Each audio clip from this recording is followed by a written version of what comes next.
She came home from her work trip weak and shaking, and I knew something was terribly wrong. Julia stumbled through our front door Monday evening like she'd been hit by a truck. My wife was usually a force of nature after her business trips, energetic, chattering about meetings and deals, already planning her next conquest in the corporate world. But this time, she could barely stand. "Jesus, Jules, what happened to you?" I dropped my beer and caught her elbow as she swayed against the doorframe. "I feel awful, Evan." Her voice came out as barely a whisper. Really awful. I'd never seen her this pale.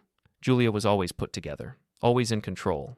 Even when she had the flu last winter, she'd powered through it with enough caffeine and stubbornness to fuel a small army. This was different. Her hands were trembling, and when I touched her forehead, she was burning up. "What's wrong? Talk to me." "I don't know. I've got this fever and there's this pain." She pressed her hand against her lower abdomen, wincing. "It started yesterday, but it's getting worse." I didn't hesitate. "We're going to the hospital, right now." "Evan, I'm sure it's just—" "No arguments. Get in the car." The drive to regional medical took 15 minutes, but it felt like an hour. Julia slumped in the passenger seat, occasionally shivering despite the heater being cranked up. I kept glancing over at her, worry gnawing at my gut. In 10 years of marriage, I'd never seen her this sick. "Thank you," she whispered as we pulled into the emergency room parking lot, "for taking care of me." There was something in her voice. Guilt, maybe? But I was too focused on getting her inside to think much about it. The ER was typical Monday evening chaos. Crying kids, elderly folks with breathing problems, a guy holding a towel around his hand. The triage nurse, a tired-looking woman in her 50s, took Julia's vitals immediately. "Temperature's 103.2, she announced, frowning.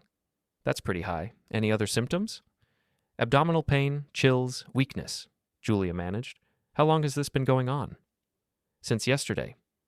The nurse made notes and handed Julia a clipboard. "Fill out what you can. Doctor will see you soon." We found seats in the waiting area. Julia's hands were shaking so badly she could barely hold the pen. I took the clipboard and started filling out her information: insurance, emergency contacts, medical history. Standard stuff I'd done a dozen times over the years. "Mrs. Atwood?" A voice called from the examination area. A doctor approached us, an Asian woman in her early 40s, professional and composed. Her name tag read Dr. Sarah Mitchell. Julia looked up, and I swear she went even paler, if that was possible. "That's us," I said, helping Julia to her feet. "I'm Dr. Mitchell. Let's get you examined." Julia tried to act normal, but I noticed her hands were trembling worse now. Probably just the fever getting to her. Dr. Mitchell led us to a private examination room with those harsh fluorescent lights that make everyone look like they're dying. She was all business, checking Julia's temperature again, listening to her heart and lungs, pressing gently on her abdomen. "Can you describe your symptoms in detail?" Dr. Mitchell asked, her voice carefully neutral. Julia stammered through the same information: fever, chills, abdominal pain. But something felt off about the way she was talking. Nervous. Evasive. "I'm going to need to do a more thorough examination," Dr. Mitchell said. "Sir, if you could wait outside for a few minutes?" I squeezed Julia's hand. "I'll be right out here, okay?" The waiting area had gotten busier. I found a corner chair and tried to distract myself with an ancient copy of Sports Illustrated, but my mind kept wandering. Julia's business trip had been to Chicago, some big conference for HR directors. She'd been gone a full week, which was longer than usual. When I'd talked to her on the phone, she'd sounded different, distracted, but I'd chalked it up to work stress. 20 minutes later, Dr. Mitchell emerged from the examination room. "Mr. Atwood, could you come back in, please?" Julia was sitting on the examination table, looking like she was about to throw up. Dr. Mitchell sat down across from us, a manila folder in her hands. "I've ordered some blood work and other tests based on your wife's symptoms," she said. "We should have results in about 2 hours." "What kind of tests?" I asked. "Standard panel for this type of presentation. Blood count, chemistry, and—" She paused, looking directly at Julia. "A full STI screening." "STE?" I felt stupid asking, but my brain wasn't processing. "Intimately transmitted infections," Dr. Mitchell clarified. "It's routine for these symptoms." Julia made a small choking sound. I looked at her, confused. "That seems unnecessary," I said. "We've been together 10 years. Married for 8. Dr. Mitchell's expression didn't change. "It's standard protocol, Mr. Atwood. We'll know more once the results come back." The next 2 hours were torture. Julia barely spoke, just sat hunched over in the uncomfortable plastic chairs. I tried to make conversation, asking about her conference, whether she wanted me to call her work, normal husband stuff. But she gave me one-word answers and kept staring at the floor. Finally, Dr. Mitchell called us back to her office. Not the examination room this time, her actual office, with a desk and diplomas on the walls. That felt ominous. "Please, have a seat," she said, settling behind her desk with a manila folder. Julia was trembling again. I reached for her hand, but she pulled away. "The blood work shows signs of a bacterial infection," Dr. Mitchell began. "Specifically, the tests are positive for chlamydia." The words hit me like a physical blow. "That's impossible." Dr. Mitchell opened the folder and showed us the lab results. Numbers and medical terms I didn't understand, but the word positive was clear enough. "This is a recent infection," she continued. "Contracted within the last few weeks?" I stared at the papers, my brain refusing to process what I was hearing. There has to be a mistake. We've been together for 10 years. Julia doesn't... "You should tell him," Dr. Mitchell said quietly, looking directly at my wife. Julia was sobbing now, shoulders shaking with silent tears. "Tell me what?" I demanded. "Julia, what is she talking about?" Dr. Mitchell sighed and reached for her phone. She pulled up a photo and turned the screen toward me. "This is my husband, Marcus Mitchell." The photo showed a man I recognized, tall, dark hair, confident smile. Marcus from Julia's office. He worked in sales, different department, but they'd been to the same company parties. I'd met him a few times. Nice guy, funny. His wife was a doctor, he'd mentioned. "Your coworker," I said stupidly. Julia's sobs got louder.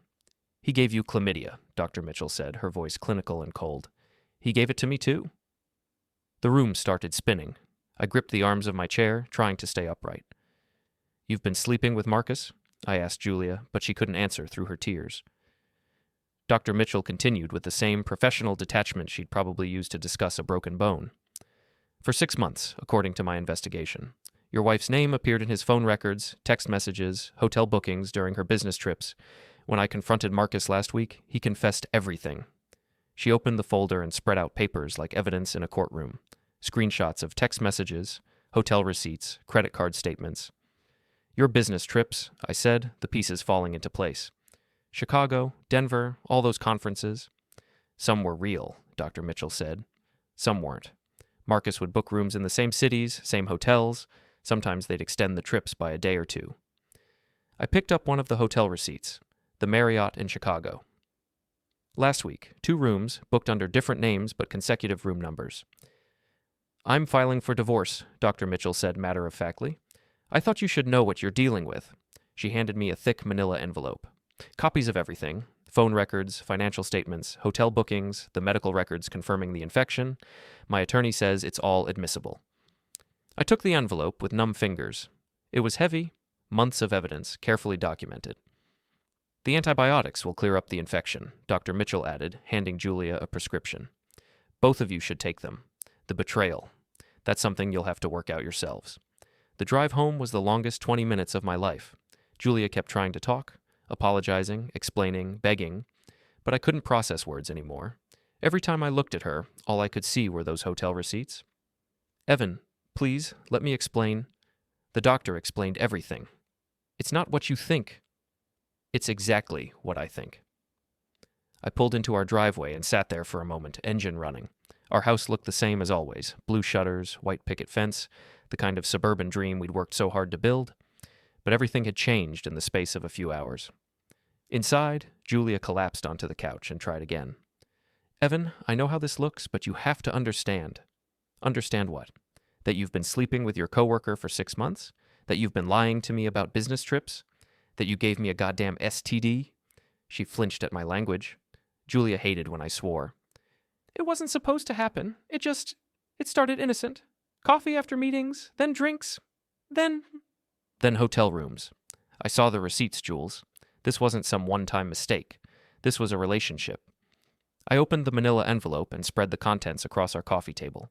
Text messages printed out in neat chronological order, photos of them together at restaurants I'd never heard of, credit card statements showing purchases in cities where she was supposedly attending conferences alone. "Jesus Christ," I muttered, picking up a printout of text messages. "Listen to this one. Can't wait to see you in Denver. Book the suite with the jacuzzi." And your response? "Wear the cologne I bought you." Julia was crying harder now. I wanted to tell you. When? After you gave me syphilis too? It's chlamydia, and it's treatable. That's not the point. I slammed my hand on the coffee table, sending papers flying. The point is that you've been living a double life for half a year. The point is that I've been worried about you working too hard, missing you when you traveled while you were off playing house with Marcus Mitchell. I picked up another document, a hotel bill from 3 months ago. Room service for 2, champagne, chocolate-covered strawberries. Was this for your anniversary? 6 months of screwing around, so you celebrated? Julia couldn't even look at the papers. It wasn't like that. What was it like? Explain it to me. Help me understand how my wife of 8 years decided to start a whole other relationship behind my back. She was quiet for a long time, just crying. Finally, she whispered, I felt invisible, like we were just going through the motions. You come home, we eat dinner, watch TV, go to bed, same thing every day. So you decided to spice things up with Marcus. He made me feel special, desired, like I was interesting again. I laughed, but there was no humor in it. And I made you feel what? Bored? Taken for granted? Not taken for granted, just comfortable, safe, predictable. Christ, Jules. I thought that was a good thing. I thought that meant we were solid. I picked up a photo from the evidence pile. Julia and Marcus at some fancy restaurant, her head thrown back, laughing at something he'd said. She looked radiant, happy in a way I hadn't seen in years. You look different with him, I said quietly. What do you mean? Alive, like you're actually enjoying yourself instead of just going through the motions. She didn't deny it. I stood up and walked to the kitchen, needing distance. The antibiotics Dr. Mitchell had prescribed were sitting on the counter, 2 bottles, 1 for each of us, like a matching set of reminders that my wife had been sleeping with someone else. Where do we go from here? Julia asked from the doorway.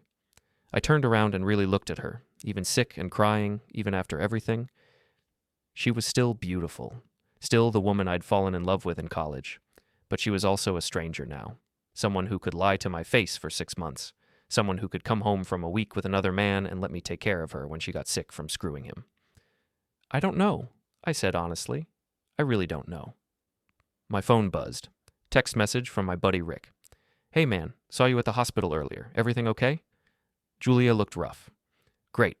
In a town this size, news traveled fast. By tomorrow, half our friends would know something was wrong. By next week, they'd probably know everything.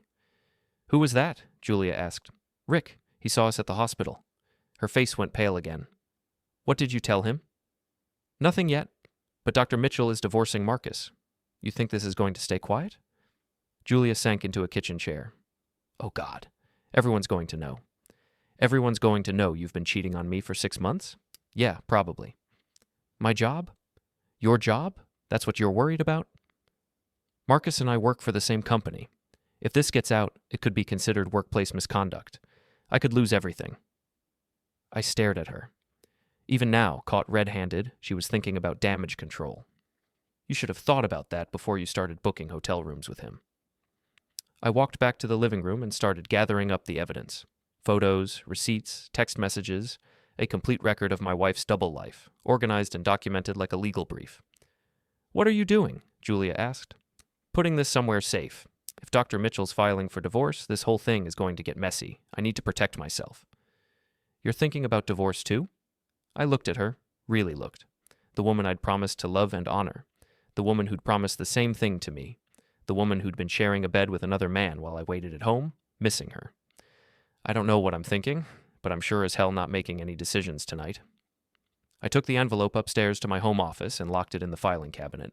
Tomorrow I'd probably need to call a lawyer.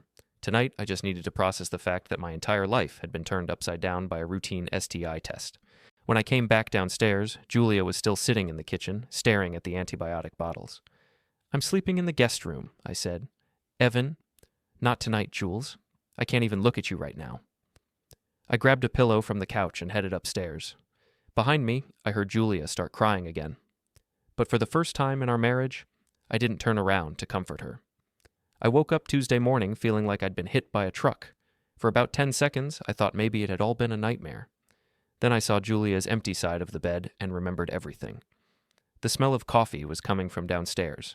Julia was always an early riser, especially when she was stressed. I found her in the kitchen, already dressed for work, looking like she hadn't slept at all. I made coffee, she said quietly. Thanks. We stood there awkwardly, like strangers sharing a hotel breakfast. Everything felt different now. The kitchen where we'd eaten thousands of meals together, where we'd planned vacations and argued about bills and talked about having kids someday, it all felt contaminated. "I called in sick," Julia said. "I thought we should talk."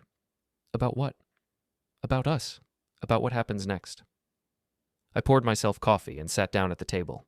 "What do you want to happen next?" "I want to fix this. I want to save our marriage." "How?" She'd obviously been thinking about this all night. "Counseling. I'll quit my job so I don't have to see Marcus anymore. We can move if you want. Start fresh somewhere else." "You'd quit your job?" "If that's what it takes." Julia had worked her ass off to get her position as HR director. It was good money, good benefits, and she'd earned every promotion. The fact that she was willing to give it up meant she was serious about making this work. But I kept thinking about that photo. Her laughing with Marcus, looking more alive than she'd looked with me in years. "What about him?" I asked. "What about him?" "Marcus, are you in love with him?" She was quiet for a long time. Too long. "I don't know," she finally said. "I thought I was.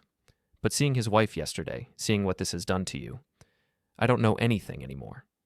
At least she was being honest. My phone rang. Work. I'd forgotten I was supposed to be in the office. "This is Evan." "Hey man, it's Tom. You coming in today? You've got that 10 o'clock with the Henderson account." Tom was my business partner in our small insurance agency. Good guy, but not someone I wanted to explain my personal drama to. "Can you handle Henderson? Something came up." "Sure, no problem. Everything okay?" "Family stuff. I'll be in tomorrow." I hung up and realized Julia was staring at me. "You called in too?" "I need to figure some things out." She nodded. "Evan, I know I don't have the right to ask anything of you right now, but can we keep this between us for now? Just until we figure out what we're doing?" "Dr. Mitchell is divorcing Marcus. You think this is going to stay quiet?" "Maybe they can work it out. Maybe she won't go through with it." I almost laughed. Jules, she had a folder full of evidence. She's been planning this for weeks. She's not backing down. But if we could just... My phone buzzed with a text. Then another. Then another. "Rick, dude, call me. Something's going down with Marcus Mitchell. My neighbor, Steve. Hey, heard there was drama at the hospital yesterday. You guys okay?" "My sister. Mom said she heard from Mrs. Patterson that Julia was sick. Is everything all right?" "Jesus," I muttered, scrolling through the messages. "What?" "It's starting. People are talking." Julia grabbed my phone and read the texts. Her face went white. "How do they already know?" "Small town, Jules. Dr. Mitchell probably told someone at the hospital. Marcus might have told someone at work. These things don't stay secret." As if on cue, my phone rang. Rick again. "I have to take this," I said. "Rick's going to keep calling until I do." "Evan, don't tell him." I answered the phone. "Hey, Rick." "Dude, what the hell is going on? I just heard Marcus Mitchell got fired this morning." My stomach dropped. "Fired?" "Yeah, man. Security escorted him out around 9. Word is it had something to do with his wife finding out about an affair. People are saying it was with someone from work." I looked at Julia. She could hear every word. "I don't know anything about that," I said. "Come on, man. You were at the hospital yesterday. Julia looked like death. Now Marcus gets fired for cheating? Don't tell me this is all coincidence." Rick was a good friend, but he was also the biggest gossip in town. Whatever I told him would be all over the place by noon. "I gotta go, Rick." "Evan." I hung up and looked at Julia. She was crying again. "He got fired," she whispered. "You heard." "Oh, God. If Marcus got fired, then everyone at work knows. My boss is going to..." Her phone rang. Work number. "Don't answer it," I said. "I have to." She answered with a shaky voice. "Hello?" I could hear her boss, Linda, on the other end. Loud and angry. "Julia, I need you in my office immediately. We have a situation. I called in sick. I don't care if you're dying. Get down here now." The line went dead. Julia stared at her phone. "I'm fired too. I know I am." "Maybe not. Evan, Marcus, and I had a relationship. Company policy strictly prohibits relationships between employees, especially when one person is married. They're going to fire me." She was right. I'd met Linda at company parties. Tough as nails, zero tolerance for anything that could create liability for the company. "What are you going to do?" "I have to go in, face the music." She went upstairs to change into work clothes. I sat in the kitchen, trying to process how fast everything was falling apart. Yesterday morning, I'd been a happily married man with a stable life. Now my wife was probably about to lose her job for having an affair, and half the town was gossiping about our business. Julia came back down in her best suit, armor for what was probably going to be the worst meeting of her professional life. "Wish me luck," she said. "Jules." She stopped at the door. "Whatever happens at work, we'll figure it out. The job thing, the money, we'll figure it out." She nodded, but we both knew that wasn't really what this was about anymore. The job was just collateral damage. After she left, I sat in our empty house and tried to think. The evidence folder was upstairs, locked away like a bomb waiting to go off. Dr. Mitchell had given it to me for a reason. She wanted me to have ammunition if I decided to divorce Julia. But did I want to divorce her? 8 years of marriage. 10 years together, total. We'd built a life together. This house, our business, our circle of friends. Was I really going to throw all of that away because Julia had gotten bored and made a catastrophically stupid decision?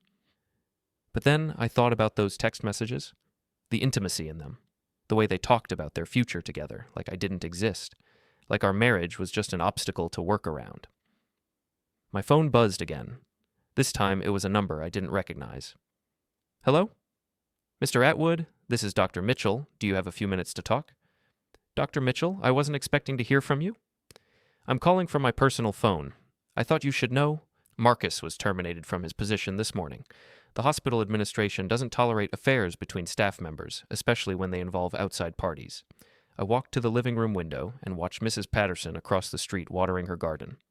Normal life continuing while mine imploded. "Julia's probably getting fired right now too," I said. "I'm sorry to hear that. But Mr. Atwood, there's something else you need to know. Marcus didn't just have an affair with your wife." My stomach clenched. "What do you mean?" "I found evidence of at least 2 other relationships over the past year. Your wife wasn't his first affair, and she wasn't his only current one." The words hit me like a physical blow. I sat down hard on the couch. "Are you saying—" "I'm saying Marcus has a pattern. He targets married women, usually from work or work-related events. The other women, their husbands don't know yet." Jesus. I thought you should be prepared. When this becomes public, and it will, there are going to be other wives, other families affected. It's going to be a bigger scandal than just your marriage. I thought about Julia, sitting in her boss's office right now, probably thinking this was just about her and Marcus. She had no idea how deep this went. "Why are you telling me this?" Dr. Mitchell was quiet for a moment. "Because I've been where you are. The shock, the betrayal, the feeling like your whole life was a lie. But you need to know the truth. All of it. Marcus isn't some lovesick fool who fell for your wife. He's a predator who targets vulnerable married women. Julia isn't vulnerable. Isn't she? Think about it. When did the affair start? What was happening in your marriage 6 months ago?" I tried to remember. 6 months ago. That would have been around the time Julia's father died. She'd been devastated, depressed for weeks. I'd been trying to be supportive, but maybe I hadn't been enough. "Her father passed away," I said quietly. "I'm sorry for your loss. But that's exactly what I mean. Marcus looks for women who are emotionally vulnerable, grieving, lonely, feeling disconnected from their spouses. He swoops in as the understanding friend, the shoulder to cry on. How do you know all this?" "Because I've been investigating him for months. Phone records, credit card statements, social media. Your wife wasn't the first woman he comforted after a family tragedy." The front door opened and Julia walked in. She looked like she'd been hit by a truck. "Dr. Mitchell, I have to go. Julia just got home." "Mr. Atwood, that evidence folder I gave you, make copies, keep them somewhere safe. You're going to need them." I hung up and looked at my wife. Her face was blotchy from crying, her perfect work makeup ruined. "Let me guess," I said. "You're unemployed." She nodded and collapsed into the armchair across from me. "Effective immediately. Linda said they can't risk the liability of keeping me on after a workplace affair. They're concerned about harassment lawsuits, hostile work environment claims." "Did you tell them it was consensual?" "It doesn't matter. Company policy is 0 tolerance. Marcus got fired this morning, so they had to fire me too." I almost told her about Dr. Mitchell's call, about the other women, but something held me back. Maybe I wanted to see if Julia would be honest with me first. "So, what happens now?" I asked. "I don't know. I'll have to find another job, but word travels fast in this industry. Once people know I was fired for having an affair, your career is probably over." She flinched. "Thanks for the support." "I'm being realistic, Jules. You work in HR. Your job is literally to prevent the kind of thing you did. Who's going to hire you now?" "I made a mistake. You made a choice. Every day for 6 months, you made the choice to lie to me, to sneak around, to risk everything we built together. And for what? For Marcus Mitchell? Don't say his name like that. Like what? Like he's some kind of monster. He's not a bad person, Evan. He was just lonely. His marriage was falling apart. His marriage was falling apart because he's a cheating piece of shit. Julia stood up, angry now. You don't know him. You don't know what his life was like with Sarah. She's cold, distant. She cares more about her career than her marriage. So he decided to fix his marriage by screwing other people's wives? It wasn't like that. We connected. We understood each other. I stared at her. Even now, even after losing her job, even after everything, she was defending him. Julia, do you love him? The question hung in the air between us. She opened her mouth to answer, then closed it again. I don't know. That's not an answer. It's complicated. No, it's not. Either you love your husband of 8 years, or you love the guy you've been sleeping in hotel rooms. Pick one. She was crying again. I love you both. I know that sounds impossible, but it's true. I love you for everything we've built together, for the security and stability and partnership. But I love him for making me feel alive again, for making me remember who I used to be before I became just your wife. Just your wife? The words cut deep. Is that how you see yourself? As just my wife? Sometimes. Don't you ever feel like we're just going through the motions? Like we're roommates instead of lovers? I thought about it. Had we become complacent? Probably. But I'd thought that was normal after 8 years of marriage. So instead of talking to me about it, you decided to find excitement with someone else. I didn't plan it. It just happened. Bullshit. Affairs don't just happen. You had to make a dozen conscious decisions. You had to lie about where you were going, create fake conferences, book hotel rooms, delete text messages. Every step of the way, you chose him over me. My phone buzzed with another text, then another. The gossip mill was working overtime. We need to get out of here, I said. What? Look outside. Julia went to the window. Mrs. Patterson was standing in her yard, talking animatedly to Mrs. Chen from 2 houses down. Both of them kept glancing toward our house. They know, Julia whispered. The whole neighborhood knows by now. Rick probably told everyone at the bar last night. Your coworkers are talking. Marcus's coworkers are talking. By tomorrow, this will be all over town. What are we going to do? I don't know what you're going to do, but I'm going to visit my brother in Boston for a few days, get some space to think. Evan, please don't leave. We need to work through this together. Together? Jules, you've been lying to me for 6 months. You lost your job because you couldn't keep it in your pants. Half the town is gossiping about our marriage, and you're still defending the guy who caused all of this. What exactly are we supposed to work through? Our marriage. Our future. What future? You just told me you love someone else. I told you I love you both. That's not how marriage works. You don't get to hedge your bets. You don't get to keep me as the safe backup plan while you figure out if you want to run away with Marcus. I went upstairs and threw some clothes in a duffel bag. Julia followed me, pleading. Don't do this. Don't run away. I'm not running away. I'm getting some perspective, because right now I can't even look at you without seeing those hotel receipts. How long will you be gone? I don't know. A few days, maybe a week. What am I supposed to tell people? I stopped packing and looked at her. Tell them the truth. Tell them you slept with your coworker and destroyed your marriage. Tell them you're sorry. Tell them whatever you want. I don't care anymore. You don't mean that. Don't I? I zipped up the bag and headed for the door. Julia grabbed my arm. Evan, please.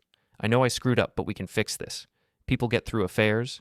They go to counseling. They rebuild trust. Do they? When the cheating spouse is still in love with the other person? When she defends him even after he cost her everything? I'm not defending him. You just spent 10 minutes explaining how lonely he was, how his wife didn't understand him. You're more concerned about his feelings than mine. She let go of my arm. That's not true. Isn't it? When's the last time you asked how I'm feeling about all this? When's the last time you apologized for lying to me instead of making excuses? Julia was quiet. That's what I thought. I walked downstairs and grabbed my keys. Julia followed, but she didn't try to stop me again. Call me when you figure out who you love more, I said, him or me, but don't call me until you know for sure. I drove away without looking back. My brother Danny lived in a converted warehouse in South Boston, the kind of place that looked like shit from the outside, but was actually pretty nice inside. He was 3 years older than me, divorced twice, and had the kind of cynical wisdom that only came from making spectacular mistakes with women. So, let me get this straight, he said, handing me a beer. Your wife's been banging some guy from work for 6 months, they both got fired, and now she's telling you she loves you both? That's the short version. Jesus, Evan, that's screwed up even by my standards. We were sitting on his roof deck, looking out over the harbor. It was Thursday evening. I'd been in Boston for 2 days, trying to clear my head. What would you do? I asked. Me? I'd be talking to a lawyer right now, but then again, I'm 0 for 2 on marriages, so maybe don't take my advice. I keep thinking about the good times. The first few years, before everything got routine, she wasn't always like this. Evan, listen to me. I made the same mistake with Linda. I kept focusing on who she used to be instead of who she actually was. People change. Sometimes they change into someone you don't recognize. Danny's second wife had cheated on him with his best friend. The divorce had been ugly. She'd taken half of everything and moved to California with the guy. But 8 years, Danny. 8 years of marriage. Do I really throw that away? You didn't throw it away. She did. The minute she started sleeping around, she threw it away. My phone had been buzzing all day. Missed calls from Julia, from Rick, from my business partner Tom. I'd been ignoring them all. You should probably call home, Danny said, just to see what's happening. I scrolled through my messages. Most were from Julia. Apologies, pleased to come home, promises to end things with Marcus. But there was one from Dr. Mitchell that caught my attention. Mr. Atwood, please call me when you get this. There have been some developments. I need to make a call, I told Danny. I went inside and dialed Dr. Mitchell's number. Mr. Atwood, thank you for calling back. Where are you? Boston, staying with my brother for a few days. That's probably wise. Things have gotten complicated here. What do you mean? Marcus tried to contact your wife yesterday. Multiple times, phone calls, text messages, even showed up at your house. My blood pressure spiked. He what? Your wife called the police, filed a restraining order. But Mr. Atwood, there's something you need to know about those messages he sent. What about them? He wasn't trying to reconcile with her. He was threatening her, blaming her for his job loss, saying she'd ruined his life. Threatening her how? I have copies of the texts. He called her a lying whore who destroyed his marriage for nothing. He said she'd pay for what she'd done to him. I felt sick. Whatever Julia had done, she didn't deserve to be threatened. Is she safe? For now. The restraining order requires him to stay away from your house, her workplace, well, former workplace, and anywhere she might be. But Marcus is unstable right now. He's lost his job, his wife is divorcing him, and he's facing potential criminal charges. Criminal charges? The other women I mentioned, one of them was a subordinate. That makes it harassment, potentially assault if he used his position to coerce her. Jesus. Mr. Atwood, I'm telling you this because your wife is going to need support right now. Whatever problems you two have, she's in real danger from Marcus. After I hung up, I sat in Danny's kitchen for a long time, thinking. Julia had made terrible choices, but she didn't deserve to be threatened by some psycho who couldn't handle the consequences of his own actions. I called her. Evan? She sounded relieved and scared at the same time. I heard about Marcus. Are you okay? You talked to Dr. Mitchell? She called me. Jules, are you safe? Do you want me to come home? She started crying. I'm so scared, Evan. He came to the house yesterday, pounding on the door, screaming. The neighbors called the police. What did he say? Horrible things. That I'd seduced him, that I'd destroyed his life on purpose. He said I was going to pay for ruining everything. Where are you staying? At my sister's. But Evan, I can't live like this. I can't hide forever. My anger at Julia was still there, but it was mixed with something else now. Protectiveness. She was still my wife, even if she'd betrayed me. I'm coming home. You are? Not because everything's okay between us, but because you shouldn't have to deal with this alone. Thank you. Jules? We're still going to have to figure out our marriage. This doesn't change what you did. I know, but thank you for coming home. I packed my bag and told Danny I was heading back. You sure about this? He asked. No, but she's still my wife, and this Marcus guy sounds dangerous. Just be careful, Evan. Don't let her use this situation to manipulate you into forgiving her. I won't. But as I drove south on I-95, I wondered if I was making a mistake. Was I going home because Julia needed protection, or because I was looking for an excuse to forgive her? I got home Friday evening to find Julia's car in the driveway and every light in the house on. She met me at the door, looking exhausted and grateful. Thank you for coming back, she said. Don't read too much into it. I'm here because of Marcus, not because I've forgiven you.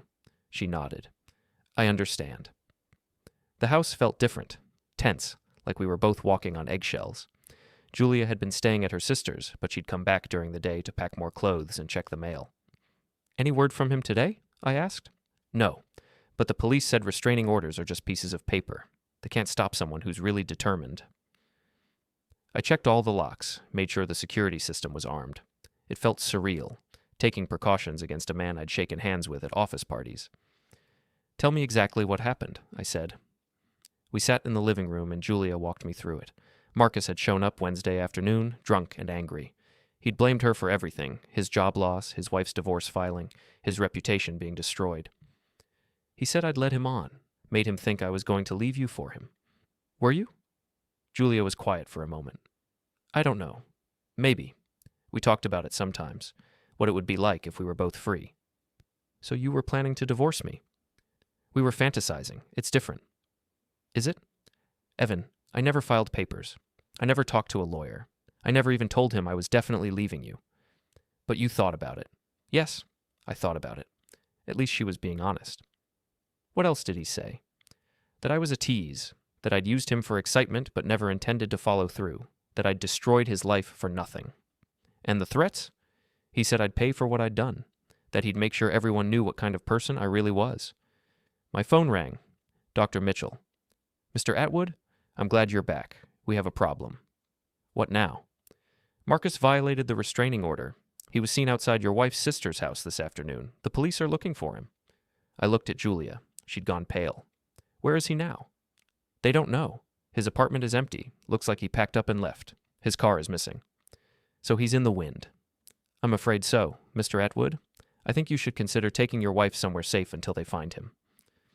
After I hung up, Julia was staring at me with wide eyes. He knows where Linda lives, she whispered. We're not staying here tonight. Pack a bag. Where are we going? Hotel. Somewhere he can't find us. We threw some clothes in overnight bags and drove to a Marriott on the other side of town.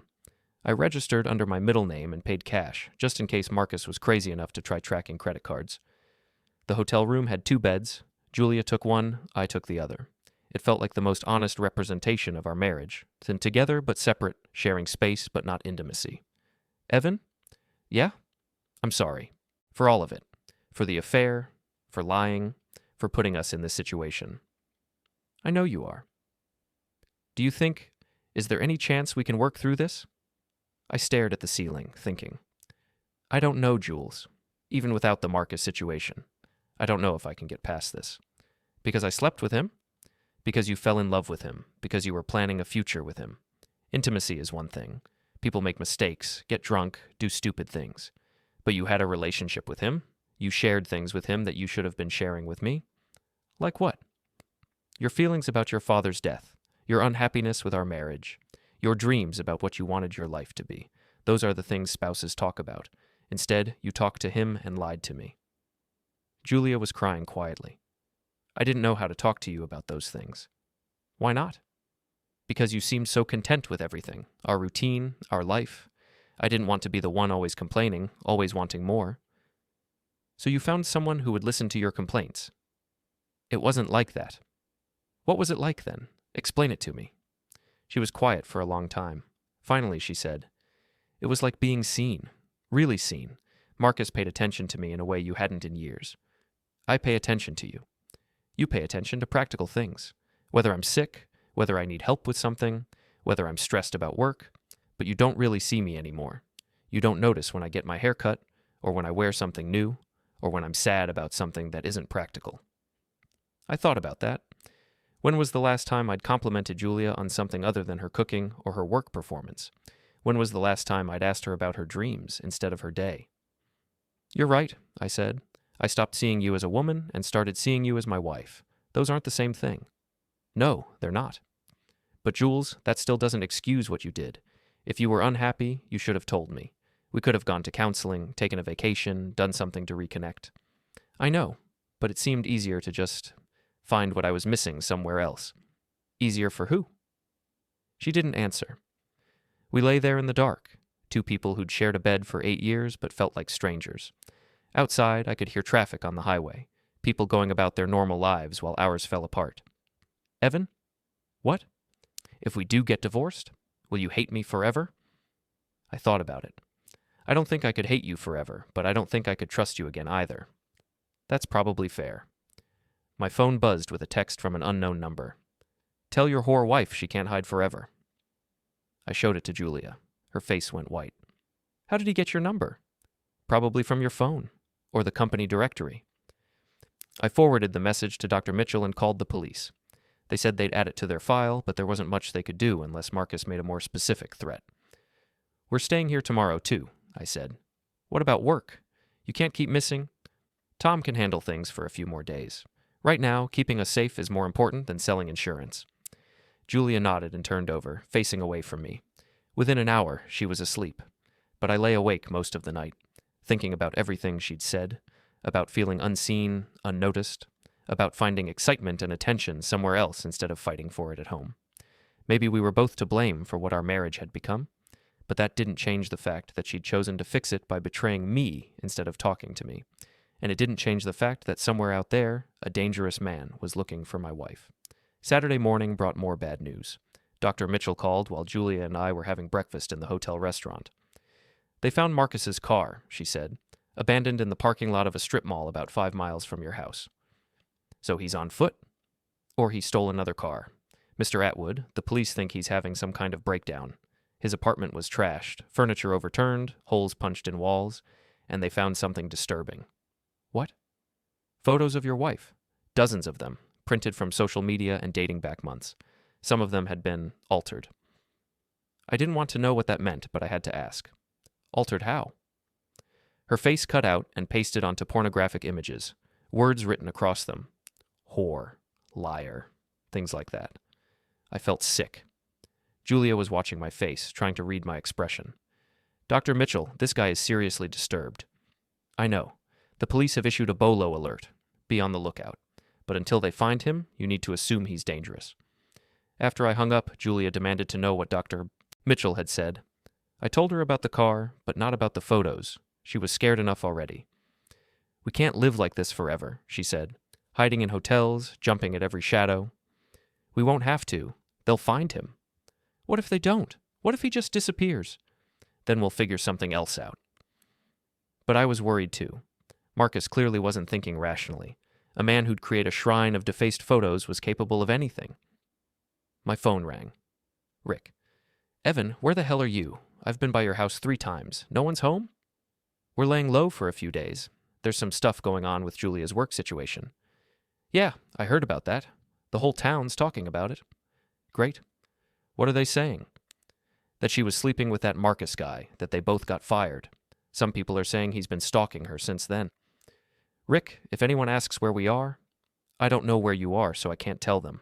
But Evan, there's something else you should know. What? Marcus was at Murphy's last night, drunk off his ass, telling anyone who'd listen that Julia ruined his life. He was asking people if they knew where she was staying. Murphy's was the local dive bar where half the town went to drink and gossip. If Marcus was asking questions there, word would get around fast. Did anyone tell him anything? Not that I know of. But Evan, the guy seemed unhinged. Mickey had to throw him out after he started screaming about lying witches and throwing bottles. Thanks for the heads up. Just be careful, man. Whatever Julia did, she doesn't deserve to be hunted by some psycho. After I hung up, I realized Julia had heard most of the conversation. He was at Murphy's last night, asking about you. Oh God, everyone's going to know our business now.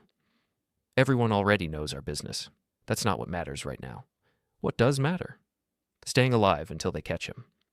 We spent Saturday in the hotel room, watching movies and trying to pretend everything was normal. But every time someone walked past our door, Julia jumped. Every time a phone rang, she looked terrified. Around 6 p.m., my phone buzzed with another text from Marcus's number. I know you're hiding her, but I'll find her eventually. And when I do, she'll pay for what she did to me. This one was specific enough that the police took it seriously. They traced the message to a cell tower near downtown, but by the time they got there, Marcus was gone. He's playing games, the detective told me over the phone, moving around, staying ahead of us, but he's also getting sloppy. Drunk texts, public scenes at bars. He'll make a mistake soon. What if he makes his mistake by finding my wife? We're doing everything we can, Mr. Atwood. That wasn't particularly reassuring. Sunday morning, Julia and I were both going stir-crazy. We'd been cooped up in the hotel for 2 days, living off room service and vending machine snacks. "I need to get some clothes from the house," Julia said, "and we're both going to have to go back to work tomorrow. It's not safe. Evan, we can't live like this indefinitely. Maybe we should just go to the police station, tell them we want protective custody or something." "They don't do protective custody for restraining order violations. This isn't a witness protection program." "Then what do we do?" Before I could answer, my phone rang. Unknown number. "Hello? Is this Evan Atwood?" A woman's voice, scared and shaky. "Who's asking?" "My name is Lisa Chen. I worked with Marcus Mitchell. Dr. Mitchell gave me your number." "What can I do for you, Lisa?" "I think Marcus might be coming after me, too. I got some threatening messages last night, and my car was vandalized." "Did you call the police?" "Yes, but they said since he didn't specifically threaten me, there wasn't much they could do. Mr. Atwood, I was one of the women Marcus was involved with." Another affair victim. Dr. Mitchell had mentioned there were others. "I'm sorry to hear that, but I'm not sure how I can help. I think he's targeting all of us, all the women he was involved with. He blames us for his life falling apart." Julia was watching me, trying to follow the conversation. "Lisa, you need to get somewhere safe. Stay with friends or family, somewhere he can't find you." "I'm at my sister's house in Springfield. But Mr. Atwood, there's something else. Marcus called me yesterday, drunk and rambling. He said he had a plan to make all you pay. He said he was going to end this once and for all." "What do you think he meant?" "I don't know, but he sounded suicidal, like he was planning something big and didn't care what happened to him afterward." After I hung up, I told Julia about the call. She went even paler than before. "He's targeting all of us," she whispered. "All the women he slept with." "How many others were there?" "I don't know. I thought I was the only one, but obviously I was wrong about everything." I called Dr. Mitchell and told her about Lisa's call. "I was afraid of this," she said. "Marcus has been spiraling since he lost his job. The other women, there are 3 that I know of, have all reported threatening messages or suspicious activity." "So what's the plan? We all hide forever?" "The police are coordinating with departments in surrounding towns. They're treating this as a potential serial harassment case now. That gives them more resources." "And in the meantime?" "Stay hidden. Don't go home. Don't follow any predictable patterns." "And Mr. Atwood?" "Yeah? If he contacts you directly, don't engage. He's looking for a confrontation. Don't give him one." But as I hung up, I realized that might not be my choice to make. Marcus was out there somewhere, planning something, and sooner or later, he was going to find one of us. Monday morning changed everything. I woke up to my phone ringing at 6 a.m. Tom, my business partner, sounding panicked. "Evan, you need to get down here. Someone trashed the office." "What do you mean, trashed?" "Windows broken, files scattered everywhere, computers smashed, and there's graffiti on the walls. Stuff about Julia, about affairs. This has to be connected to whatever's going on with you two." I looked at Julia, who was already awake and listening. "We'll be right there." "Evan, I don't think you should come here. What if this guy is watching the place?" "Then we'll call the police first, but I need to see what he did." The insurance office was in a small strip mall downtown, between a pizza place and a dry cleaner. When we arrived, with a police escort, the damage was worse than Tom had described. Every window was shattered, the front door was hanging off its hinges, and spray-painted across the brick wall in red letters was, "Evan Atwood's whore wife ruined my life." "Jesus," Julia whispered. Inside was chaos. Every filing cabinet had been overturned, papers scattered across the floor like confetti. The computers were destroyed, screens smashed, hard drives ripped out. On the wall behind my desk, someone had spray-painted "She'll pay" in the same red letters. "This is going to cost thousands to repair," Tom said, surveying the damage. "The computers alone." "Insurance will cover it," I said automatically, then realized the irony. I was an insurance agent whose office had been vandalized by a psycho stalking my wife. The police detective, a tired-looking guy named Rodriguez, was taking photos and dusting for fingerprints. "Any idea why he targeted your business?" he asked. "Probably because he couldn't find our house. We haven't been home in 3 days." "Smart move. But Mr. Atwood, this escalation is concerning. He's getting more brazen, more destructive. We need to consider the possibility that he's building up to something bigger." "Like what?" "Like a direct confrontation. These guys, when they get to this level of obsession, they usually want to face their targets. The vandalism, the threats. It's all foreplay. He wants to see you and your wife in person. Julia grabbed my arm. Evan, I can't do this anymore. I can't live in fear, waiting for him to find us. What are you suggesting? Maybe we should give him what he wants. Set up a meeting, but somewhere public, somewhere safe. Detective Rodriguez shook his head. Ma'am, I can't recommend that. This man is clearly unstable. But he's going to keep escalating until he gets what he wants, right? So why not control the situation instead of just reacting to it? I understood what Julia was thinking. Marcus wanted a confrontation. Instead of waiting for him to pick the time and place, maybe we should choose it ourselves. What did you have in mind? I asked. Somewhere public, during the day, with police nearby. Like where? The town square. Wednesday afternoon. Lots of people around, multiple escape routes, easy for police to monitor. Detective Rodriguez was shaking his head. This is a bad idea. You're talking about using yourselves as bait. We're already bait, I pointed out. At least this way, we control the situation. And how exactly do you plan to get him there? Julia pulled out her phone. I'll text him. Tell him I want to meet, that I'm ready to talk. Julia? Evan, this has to end. I can't live like this, and neither can you. Either we take control of the situation, or we spend the rest of our lives looking over our shoulders.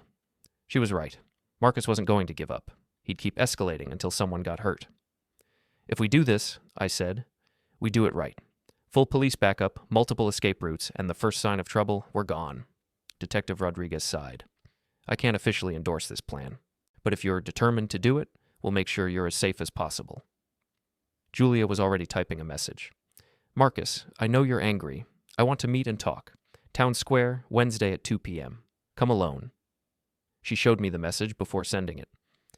You sure about this? No, but I'm sure I can't keep running. She hit send. The response came back within minutes. Finally ready to face what you did to me? I'll be there. And this time, you're going to listen to everything I have to say. He took the bait, Julia said. Detective Rodriguez was already on his radio, coordinating with other units. We'll have plainclothes officers positioned around the square, snipers on the surrounding buildings. The moment he makes a threatening move, we'll take him down. What if he doesn't show? I asked. Then we're back where we started. But my guess is he'll show. Guys like this, they can't resist the opportunity to have their say. We spent Monday and Tuesday planning. The police mapped out every angle of the town square, identified potential hiding spots, coordinated with local businesses to make sure civilians would be clear of the area. Julia was nervous, but determined. I keep thinking about what you said, she told me Tuesday night as we lay in our separate hotel beds. What did I say? That I chose him over you every day for 6 months. That I made conscious decisions to betray our marriage. You did. I know. And I also chose to put us both in danger by getting involved with someone who turned out to be unstable. This is my fault, Evan. All of it. The affair was your fault. Marcus being a psycho-stalker isn't your fault. Isn't it? If I hadn't slept with him, none of this would be happening. I thought about that. Maybe, or maybe he would have fixated on someone else. Dr. Mitchell said there were other women. But I was the one who cost him his job. I was the one whose husband got the evidence that destroyed his marriage. Julia, you didn't force him to have affairs. You didn't force him to threaten people. You made bad choices, but you're not responsible for his choices. She was quiet for a while. Then, do you think we'll survive this? Our marriage, I mean. I don't know. Even if we get through the Marcus situation, I don't know if I can get past what you did. Because you don't trust me anymore. Because I don't know who you are anymore. The woman I married wouldn't have had an affair. She wouldn't have lied to me for 6 months. She wouldn't have fallen in love with someone else. People change, Evan. Yeah, they do. And sometimes they change into people you don't want to be married to. Wednesday morning arrived gray and cold. We had breakfast at the hotel, neither of us eating much. Julia kept checking her phone, but there were no new messages from Marcus. What if he changed his mind? She asked. Then we'll figure out Plan B. What's Plan B? I have no idea. At 1:30, we drove to the town square. The police were already in position. I could see Detective Rodriguez at a coffee shop across the street, other officers disguised as maintenance workers and shoppers. To anyone else, it would look like a normal afternoon downtown. Julia and I sat on a bench in the center of the square, waiting. She was wearing jeans and a sweater. Nothing fancy, nothing that would send the wrong message to an unstable ex-lover. I'm scared, she admitted. Me too. What if this doesn't work? What if he just gets angrier? Then at least we'll have tried something instead of just hiding. At exactly 2 p.m., Marcus appeared at the edge of the square. He looked terrible, unshaven, wearing the same clothes he'd probably slept in, walking with the unsteady gait of someone who'd been drinking. "There he is," Julia whispered. I squeezed her hand. "Remember, we're just here to talk. Don't engage if he gets aggressive." Marcus walked toward us slowly, his eyes fixed on Julia. When he was about 10 feet away, he stopped. "So," he said, his voice slurred but audible, "the lying whore finally decided to face me." "Hello, Marcus," Julia said quietly. "Don't you hello Marcuses me. Do you have any idea what you've done to my life? I know you lost your job. I lost everything. My job, my wife, my reputation, all because you couldn't keep your mouth shut. Marcus, I never told anyone about us. The only reason anyone found out was because... Because what? Because you gave me an STD and had to go to the doctor? Because you were too stupid to realize my wife worked at the hospital?" I could see Detective Rodriguez moving closer, along with 2 other officers. But they were staying back, letting us handle it as long as Marcus didn't get physical. "I didn't know Sarah was your wife," Julia said. If you had what? You would have been more careful? You would have found a different married man to sleep with?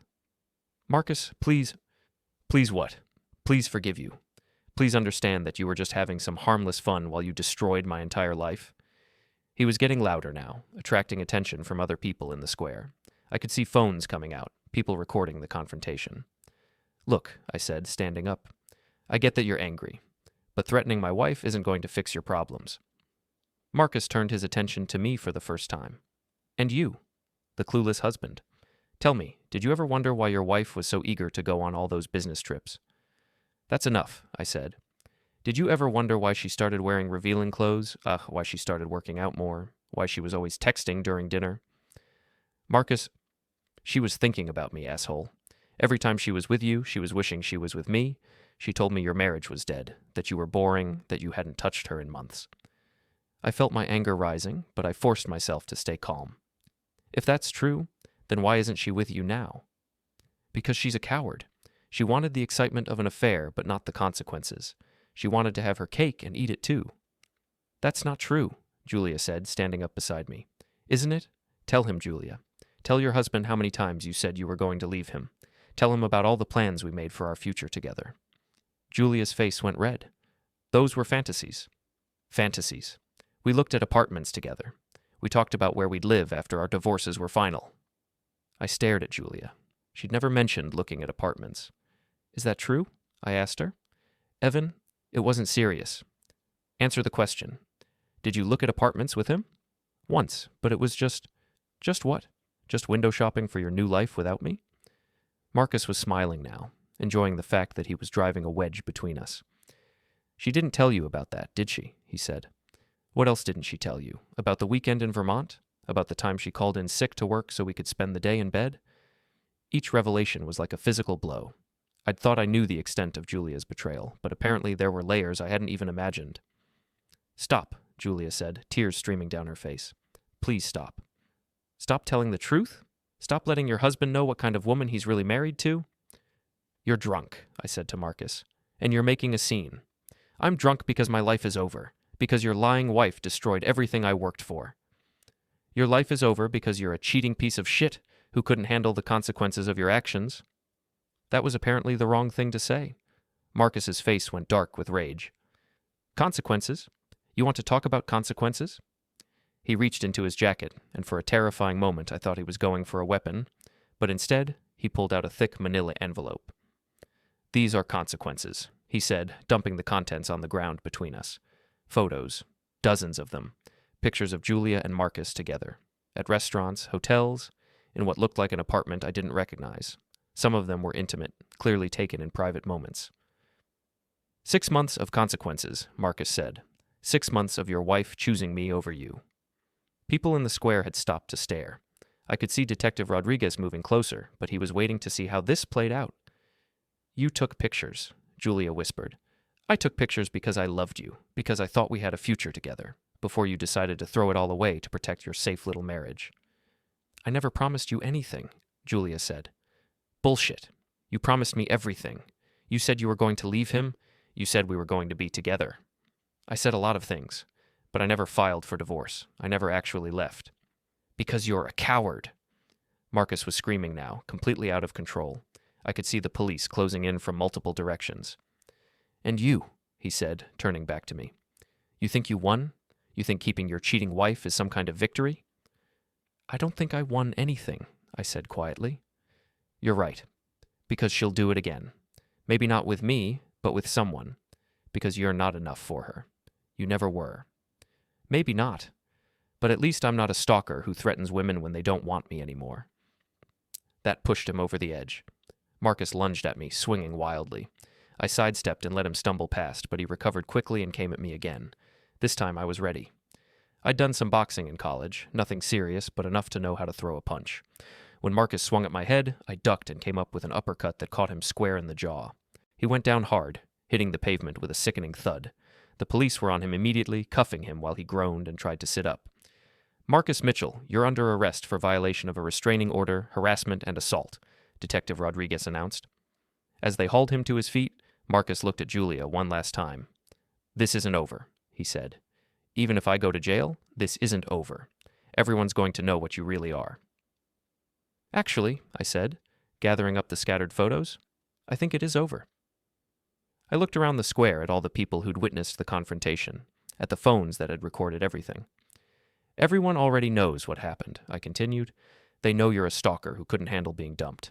They know you threatened my wife and vandalized my business, and now they know you're pathetic enough to get knocked out by an insurance agent. Marcus's face went purple with rage, but the police were already dragging him away. Julia and I stood in the square, surrounded by scattered photographs and staring strangers, watching the man who'd destroyed our marriage get stuffed into the back of a police car. Is it really over? Julia asked. The Marcus part is. I looked at the photos on the ground, evidence of 6 months of betrayal, 6 months of lies, 6 months of my wife building a life with another man.